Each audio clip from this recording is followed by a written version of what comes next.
Yes, sir, audible. Thank you. So welcome back once again to the live session of Cybersecurity and Privacy course. And I want to believe that all of you are enjoying this course in terms of learning new things about our cyber world.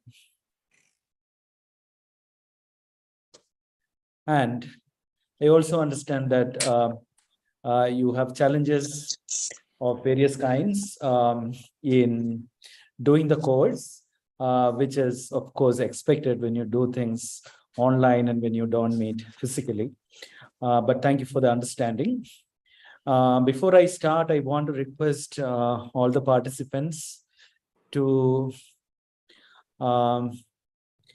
ensure that you go through the week's videos and readings. Okay, you have to listen to the videos carefully and also read the materials that are given before you shoot questions, because there is no point in asking questions which are already answers of which are already available in the videos or in the reading materials. So that is my request. So don't ask questions which are already answered. And it's important that you go through the video as well as reading materials. There are repeating questions to us to supply reading materials. Please carefully go through the live video session 1 about my response to how to get your reading materials. And those who ask those questions, it is very clear you haven't done your homework. So please go through live videos, regular weekly video lessons, as well as reading materials. And before I forget, let me actually share with you the reading for week 4, which is already, the videos of which are already available in the platform. And of course, you have to read the textbook. Of course, text chapter 4 is something that you have to read as part of this course. And the other material I'm actually sharing with you here. Contingency planning is the topic for week 4. And you would see that contingency planning is a part of managerial planning for cybersecurity. Okay, this is about cybersecurity management. Okay? And it's very important that as part of this course, you follow management principles and management frameworks to control the risks that are posed by the environment. Okay, so there are so somebody has asked, what is this management? Okay, so that is like asking, what is this world, or what is this universe, or what is technology, what is science? Very broad question. But I will answer that question in simple terms, that management is about managing resources. Okay, what does a manager manage? It is resources. Resources are of different types. Resources are what you use to use for production or creation. Okay, so you need manpower, you need money, you need land, you need materials, you need what else? You need technology. All these are resources. Okay, so technology is one resource that needs to be managed. Okay? So it is in that setting that we apply this management principle of planning. Okay, so one important managerial activity is planning. Okay, so if you don't plan, then you are not you are not managing your resources efficiently. Okay, you can do things without planning. You know how much losses it leads to if you don't plan. Okay, so the only difference between planning and not planning is that the loss or the cost, okay, costs are higher, or you are actually being very inefficient when you don't plan. So in this course, you're seeing 2 types of planning.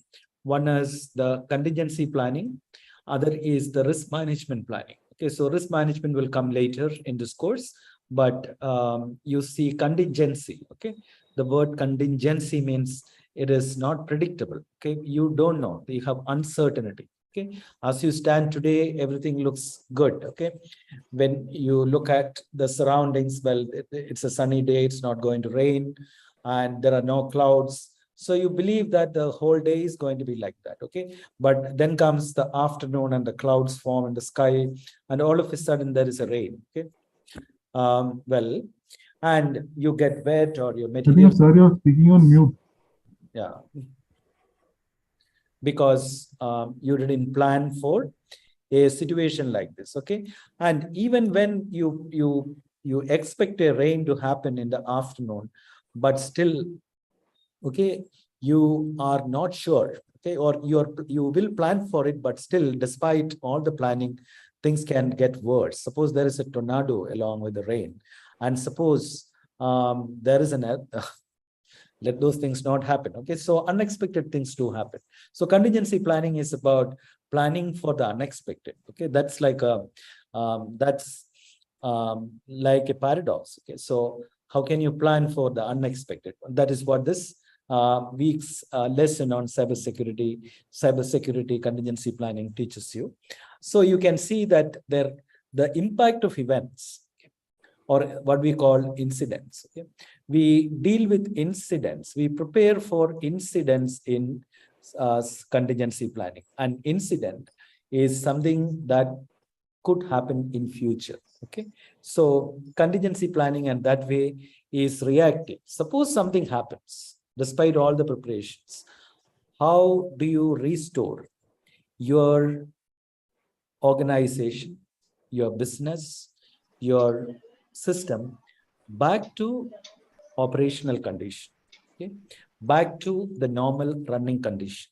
That is the purpose of contingency planning. Let me say this again. Let's not this important principle leave your mind. When you talk about contingency planning, we are talking about incidents that could happen, and if they happen, the task before a contingency planning task management group or team, CPMT as it is called, their role is to restore the systems back to normal operation at the minimum time, okay, earliest possible. Okay, and you will also see in contingency planning the earliest, should be looked at very carefully. Earliest can mean with zero loss, or in no time, or without any loss of time. If a system could be restored, that is the best. Okay, a system could also be restored. You can just let things go on and restore it at your own leisure. Okay, so it's like polar opposites. But zero downtime is possible, but it introduces another cost. Okay, and that is what you will see. Okay, so the higher the target that you set for or the shorter the target that you set for downtime, the higher the cost of restoring the system to normal operation, because you have to invest in equipment, you have to invest in systems, or you have to create redundancy so that if a system fails, another system takes over. So that is an investment. Okay, so there is a cost involved in it, and therefore there is a trade-off between these two costs: cost of downtime versus cost of restoration. Okay, so please understand those two aspects of cost, and the optimal point is the point of the two curves, as you see in this lecture. Okay, and so the principles of contingency planning are further explained in the course. There are three types of incidents, as you will see. The normal incident, which doesn't cost much, say where one machine is affected, versus a disaster where your entire operations are shut, or your entire business running, or entire production unit is shut. Okay, your banking operations are all down if you're running on e-banking.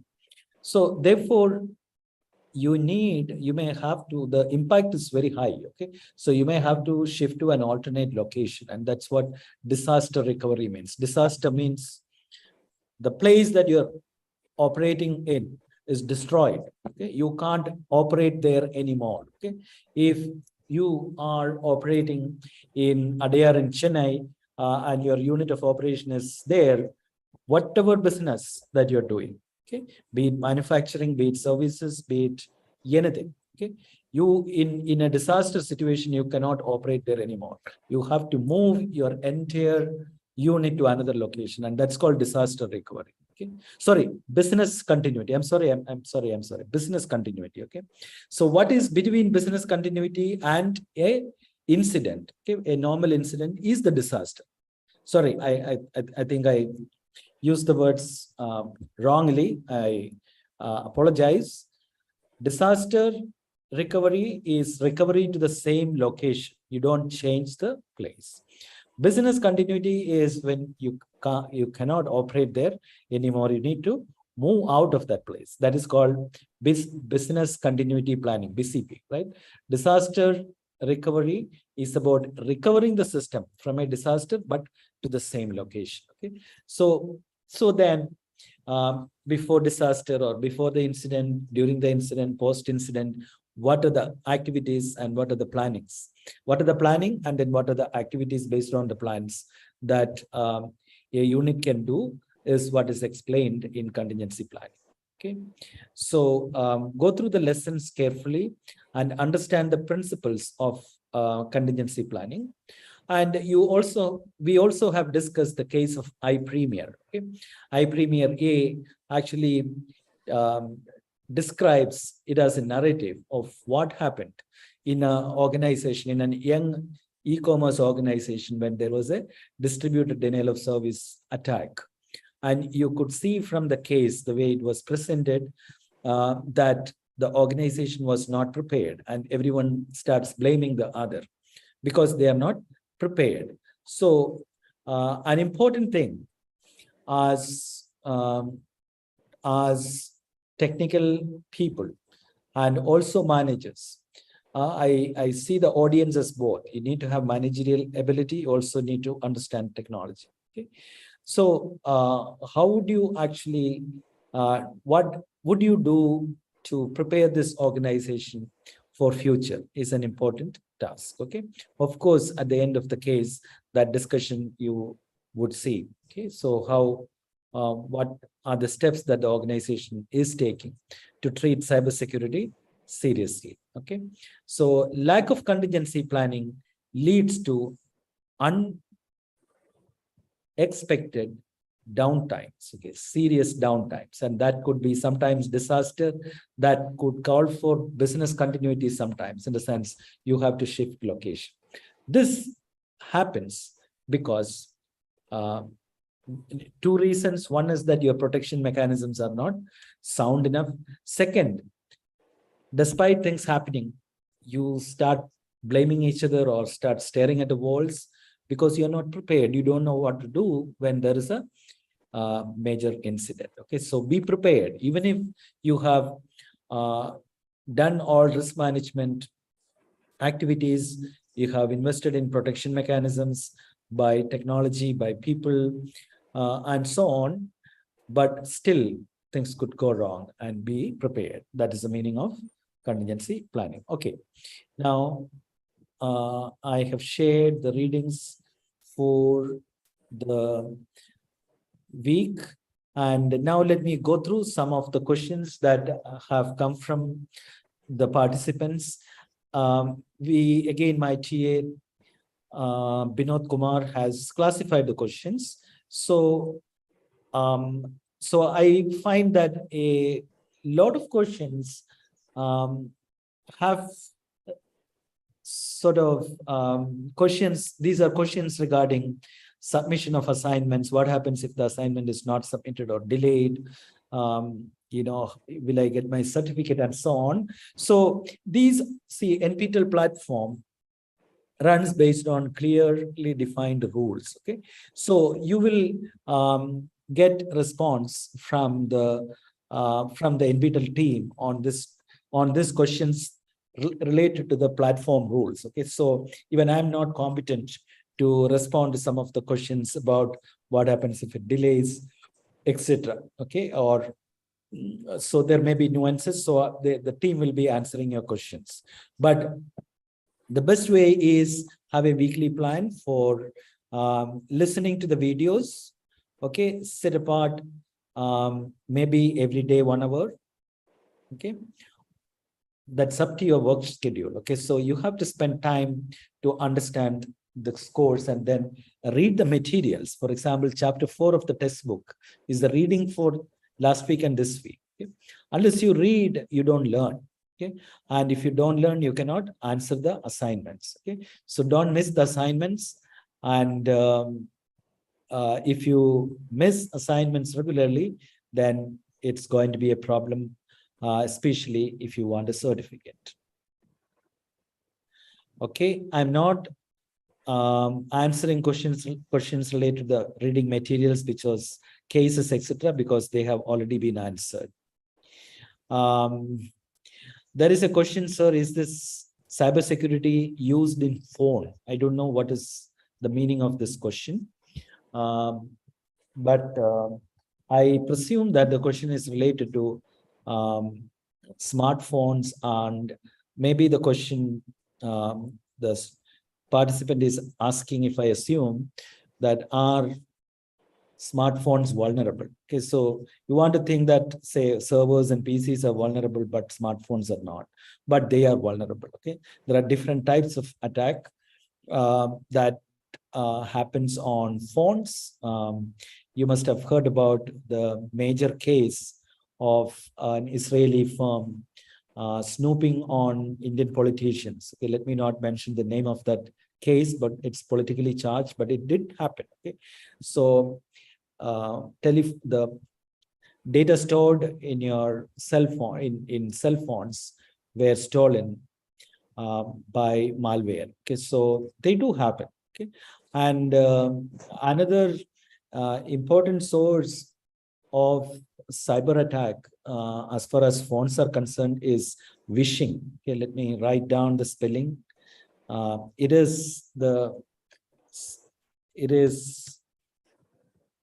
phishing as applied to phones or voice. It is called phishing. Phishing is the sort of calls that you get from unknown people. Okay, and they call you up, and they are imposters. They act as if they are going to be very benevolent and doing to advise you or going to help you, etc., and then try to gather information from you or make offers to you for making money and so on. Okay, so this is known as phishing or spam mails or malicious emails with malicious content, that is phishing, phishing.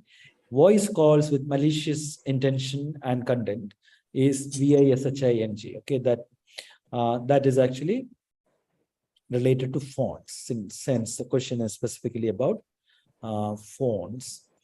Okay, then there is another question, a difference between technological and managerial vulnerabilities.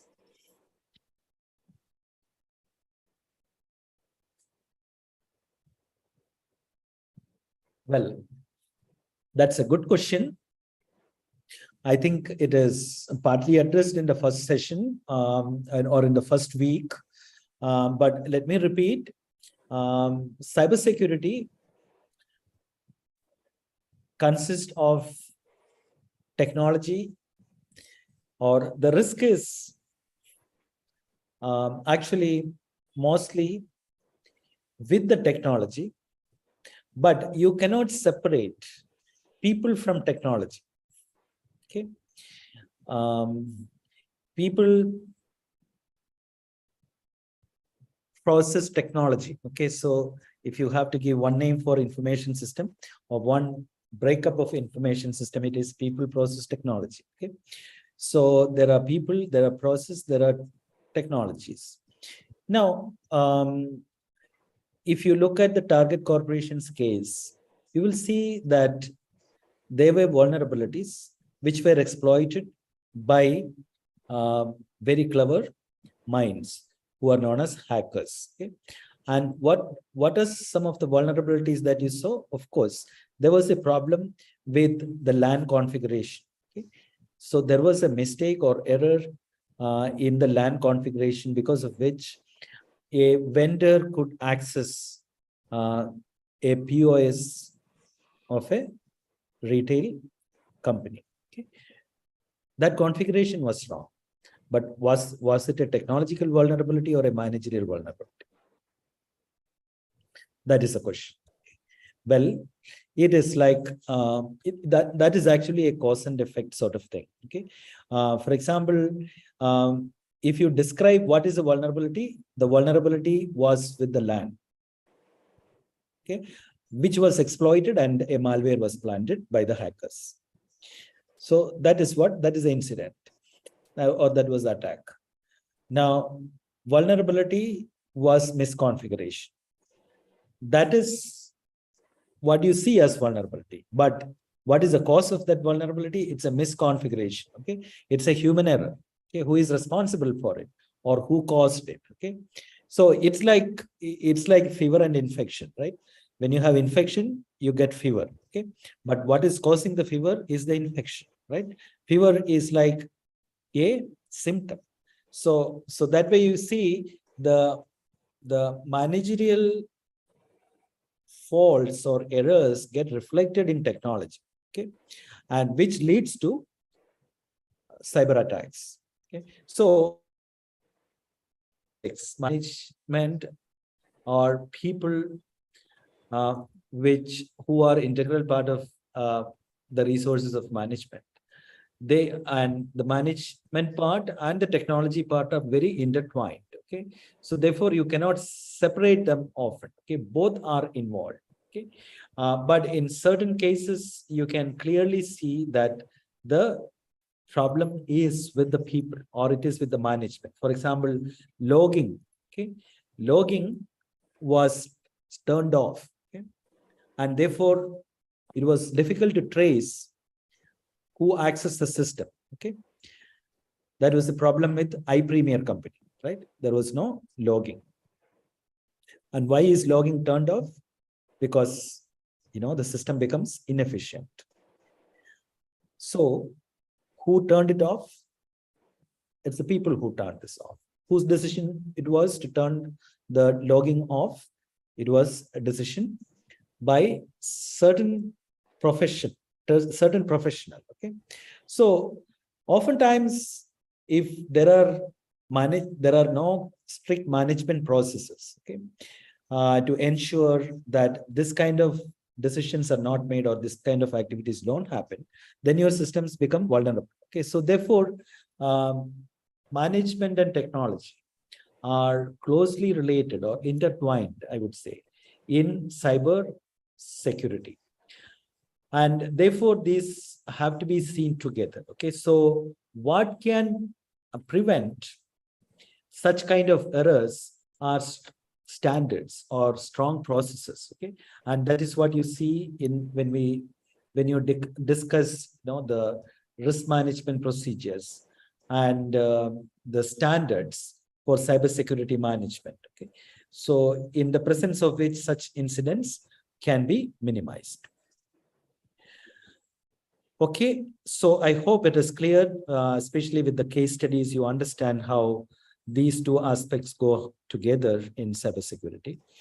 I have to know another question. I have to know what areas these two field differs and what is the role played in security by these two field. Okay, I think this question is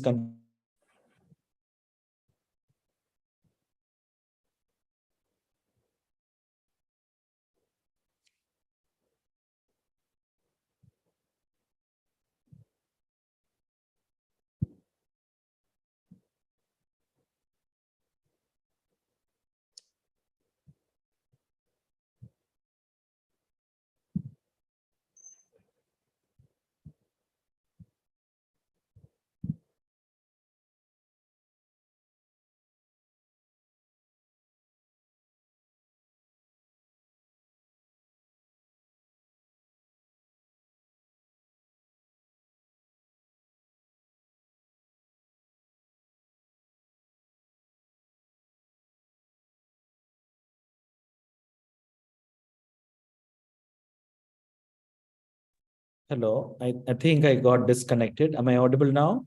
Yes, sir. Sorry.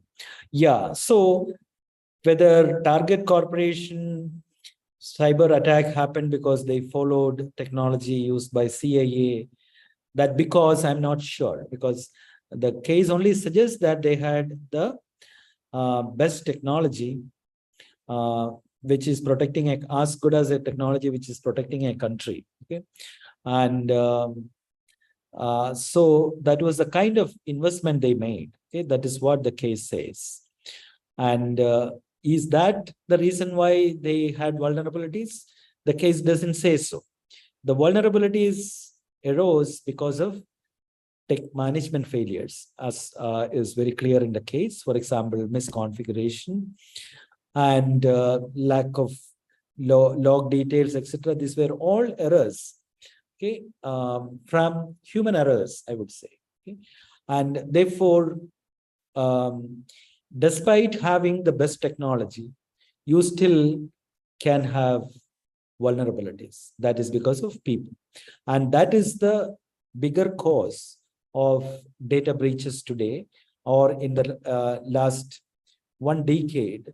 That is what we have seen when we look at major breaches. Okay? Later on in this course, you will be discussing a case of Equifax. Okay? Equifax is a major data breach case in the United States. And when you go through the details of the documented case, you will see that not only management, but governance failure also did exist, okay, which led to that major mishap. And therefore, just to find fault with the technology is not correct, or it's not because of CIA technology that the problem occurred. Okay. All right, let me go back. And is there any question? Someone has asked respected assign. Okay, there is a question regarding assignment question. How data custodians, data owner is the answer to the question, but provide the reason how data custodians are the correct one.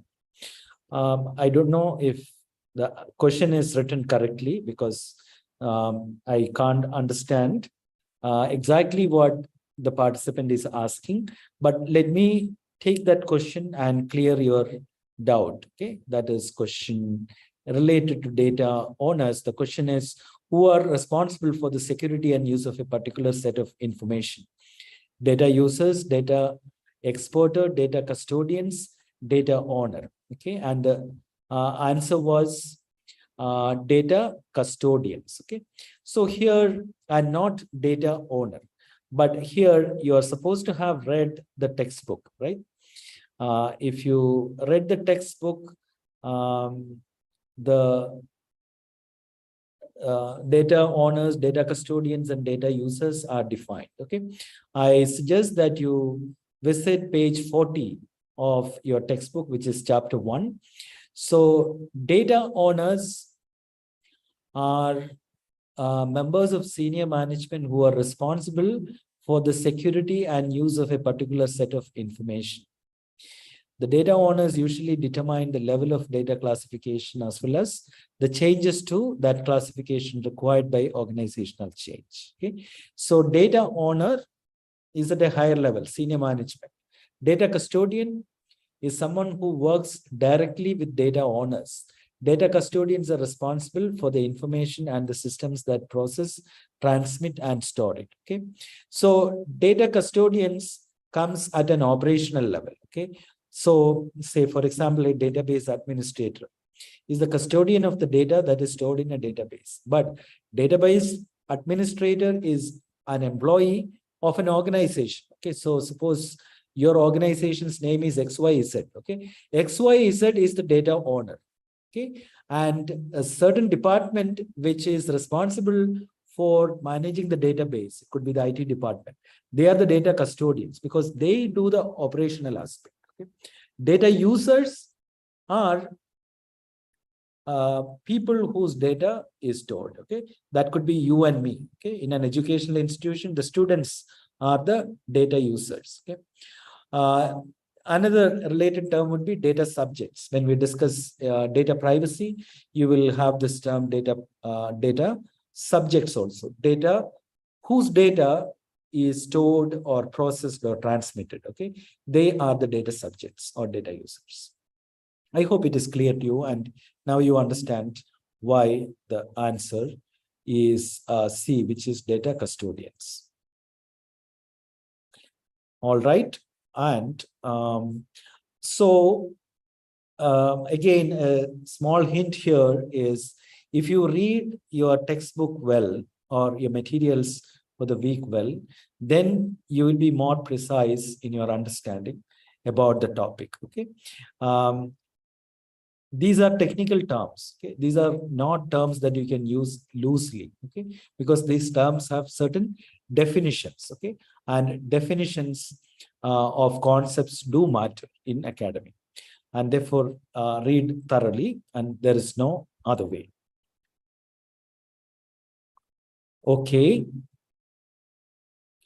I think that's all the questions that I have got this week, and somebody has said I can't download the video again. This is technical question regarding the platform, and I'm sure you will hear from them. But I believe these are not given in a way that you can download at the moment, but you can watch them. Okay. Thank you, and look forward to the next week. Have a great week, learning full week.